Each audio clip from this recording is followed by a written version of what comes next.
Today, I'll be sharing why I chose to work in the tech industry, the pros, the cons, the transparency, the truth, everything in between. You know I always got you. If you're new, my name is Angelica. I'm a new grad. I just started my job as Associate Product Marketing Manager at a tech company, and I post about my life working in tech as a new grad in LA. Also, my fun social media life I get to do on this side as well. So I hope you stick around, subscribe, follow me on my other platforms, and let's get started. Let's take a step back, which is a phrase they like to say in tech, and talk about my background. I just graduated UC Berkeley with a business administration degree and also a minor in nutritional science and toxicology in May of 2021. I was a previous Google intern the summer between my junior and senior year, and when I was recruiting for different internships, I was looking at the consulting, investment banking, marketing consulting, healthcare tech, healthcare consulting, and of course, tech and marketing in general. I am no means trying to romanticize work. Let's not glamorize work or job. At the end of the day, the goal of a job is to pay the bills, put food on the table. Anything beyond that is a privilege, and I'm so lucky.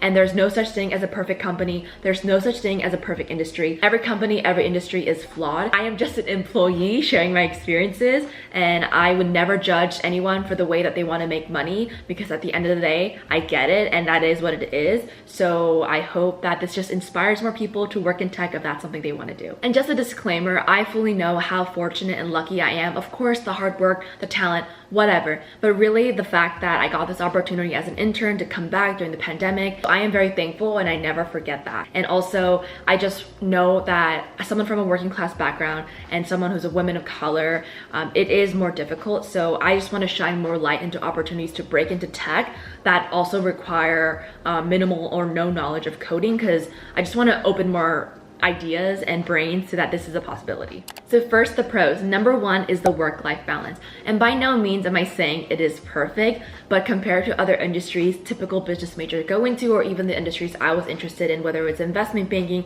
or consulting, tech had a very nice work-life balance, and especially a lot of them do embrace that culture of pushing for that like work-life balance well-being, which I was a big fan of. Just a reminder, we do not live to work, we work to live. And so I was really looking for companies and industries that was able to give me that privilege and freedom, which again is a super blessing considering my parents never had that. But a lot of business majors go into fields where their working hours are 60, 70, 80, 90-hour weeks, where they're getting paid not much more than people who work typical 40 hours if you divide about the hours that they work versus their salary. So I was really looking for a place that had that work-life balance, and tech, although is not perfect with that, they do strive to encourage and healthy work-life balance, which I really appreciated. And of course, don't get me wrong, the opportunities in investment banking and consulting have their own perks when you do work 90+ hours, whether it's the exit strategy, the network, the opportunities, I get it. But a lot of them also eventually go into tech, and I knew that had I got into any of those positions, I always wanted to come back to tech. So I had an opportunity to go straight into tech, and I really like it so far.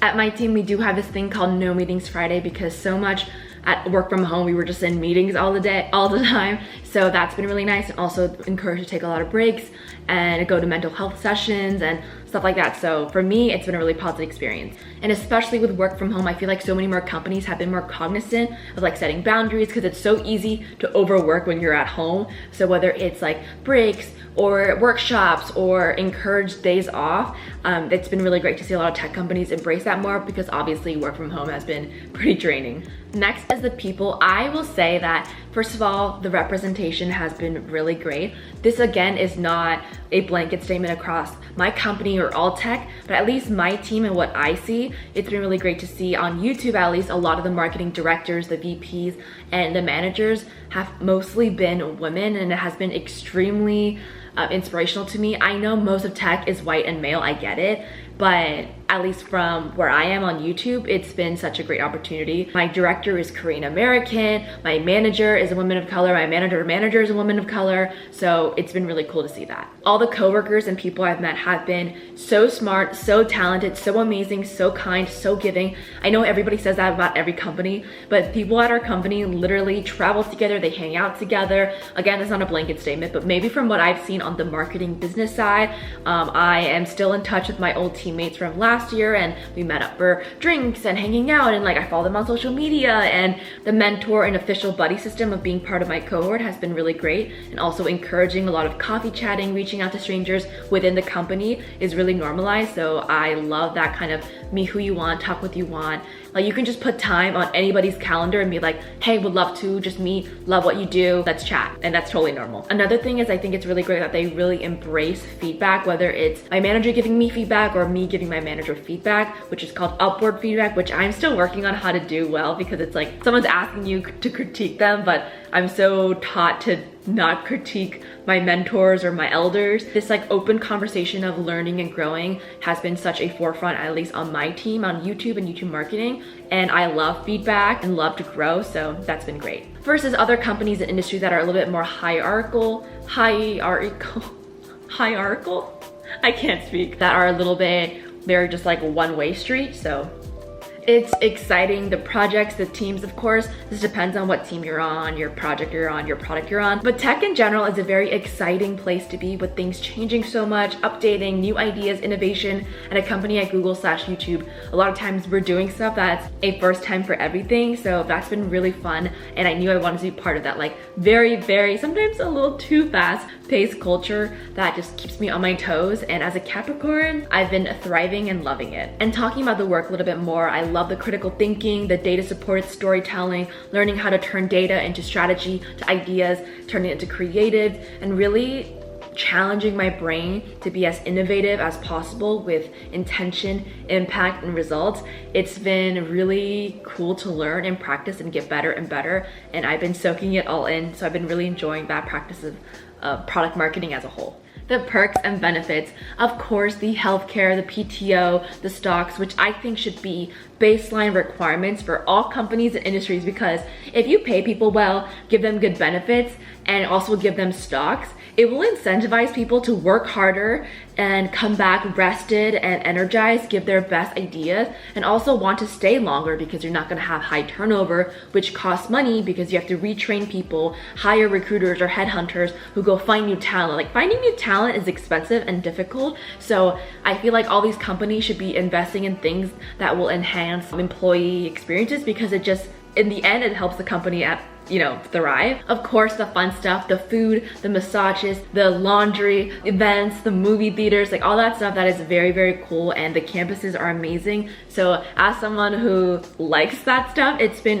who doesn't like that stuff? It was so cool to like go into the office, eat the food, the snacks, experiences, the little nap rooms and the break rooms. Definitely spoiled, but I guess that's kind of the norm in tech. I guess keeping good talent is very hard to get, especially in this competitive space. Everybody's trying to one up each other, so I'm just like, don't hate the player, hate the game, I'm gonna be totally taking advantage of my awesome tech experience. Some people are like, don't be blinded by the free food, they just want you to work more. And I'm like, food is expensive and living in LA is expensive, so if I could save some money, I will do it. And so for me, I haven't had a problem with like, oh, free food means I have to work more. Like no, I shell out time to eat, take my lunch, take my breaks, and then I work a regular amount of time. But maybe in a few years when that's not much of a concern to me, but as of now, I'm a new grad that appreciates free food. There's some other perks, I'm gonna put it on the screen, whether it's growth programs, expenses for your workout classes, flights, traveling, these cool program perks for the APMM program, helping you pay off your student debt, all that stuff, which is amazing. Again, super spoiled and very lucky. Of course, the salary, the moolah, the money. This is one of tech's probably most alluring things, is that they do pay people very well. I don't work in a coding position. I don't work in software engineering. I'm not in a data. I'm in a non-technical role, and I still make a good salary. And how much money I make, I'm gonna put on the screen right here.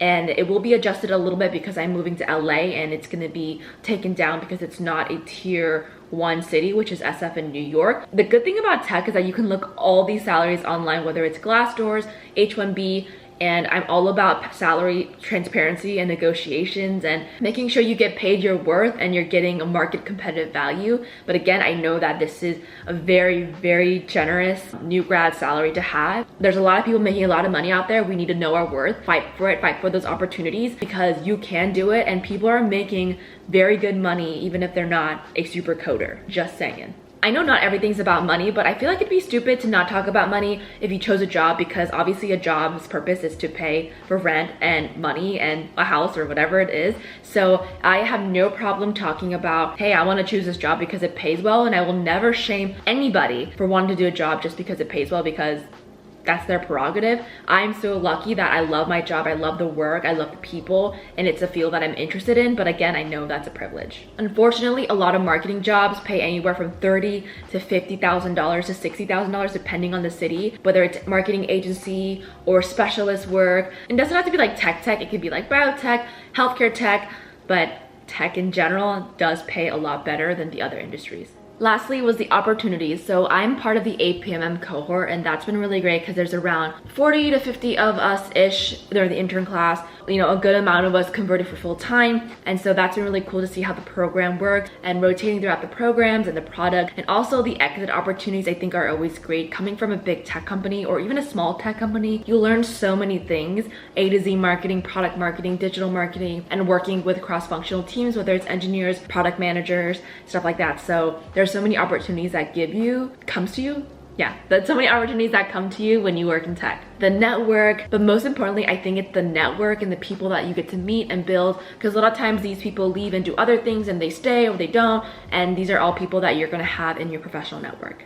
So the cons, like I said, not everything is picture perfect. Number one, it can be very competitive and this like hustle toxic culture, very male, it can be very white and very elitist, and that's, yes, most companies and industries, but I think especially tech in the Silicon Valley culture, and it's like a small like percentage of people with so much wealth. I think that there definitely are flaws in that system and it's not perfect. The tech industry specifically, they do have a lot of people from great schools, so that imposter syndrome of like, do I belong here? The competitiveness, all that stuff. So that is a reality. I haven't felt it really working at, you know, YouTube and my team, but I do know it is an experience, kind of this big umbrella of like, it is kind of a competitive culture, similar to UC Berkeley actually. Sometimes work-life balance isn't as good. It depends on what team and product you're on. If you're on a launching product, then you're gonna probably be busy and be working 60 hours. But if you're on a boomer product, so a product that's been out for a while and it's not as developing, or it's just kind of like a cruising product, you're gonna be clocking in less hours. So again, the work-life balance is not a blanket statement that it's just good for everybody. So it depends on your team and your project. Even among tech, there is a hierarchy of who is better and who is worse. So example, like software engineers, quote unquote, like stereotypically think that they're the best, and they look down upon anyone who's not software engineers, whether it's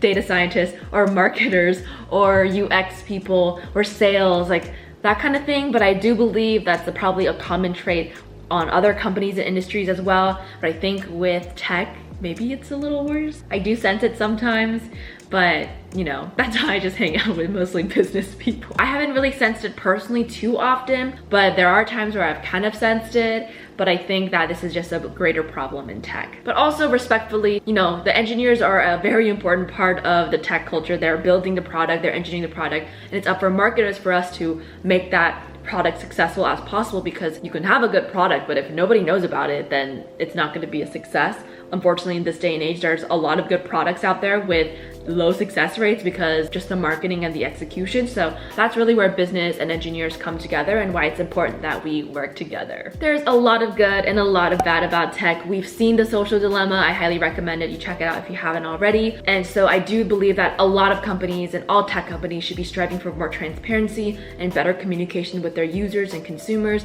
and customers. And there should be, you know, more policies and things that are developed to keep everybody safe and everybody better. Again, I am not any whole company. This is just my experience and my opinion. And of course, tech has given me the opportunity, and a lot of my coworkers, the opportunity to give back, whether it's charities or programs or matching donations. So I do think that there's also, independently of that situation, a lot of good as well. Lastly, a lot of people do turn over, not as quick as investment banking or consulting, which is like a 2-year to 3-year period where people are going in and out. At tech, I think there's kind of a limiting cap on how high you can become because there's only so many director spots, only so many VP spots. Not everyone's gonna become CMO or CEO. So at these big tech companies, a lot of people leave around the 4 to 6-year mark, they go do something else, and then they come back at a higher level, because a lot of the executives they didn't start their job as an entry level and built their way up. A lot of times they came from other companies. So I heard, I don't know if it's necessarily like a blanket rule, that it is quicker to stay, build experiences, jump and be at a higher position, whether it's like a CMO of a small company or director of marketing somewhere else, and then you kind of come back and it's a lot of like this rather than doing this is much slower. And that is it for this video. Thank you so much for watching. Let me know in the comments below pros and cons of your job, pros and cons of what you think of working in tech are, and any kind of feedback you have on like what type of videos I should do next. If you like this type of video, don't forget to give it a big thumbs up. That really helps me out. Subscribe and also share this video with a friend. We are trying to grow the family, the community here, and don't forget to follow me on my other platforms. And until next time,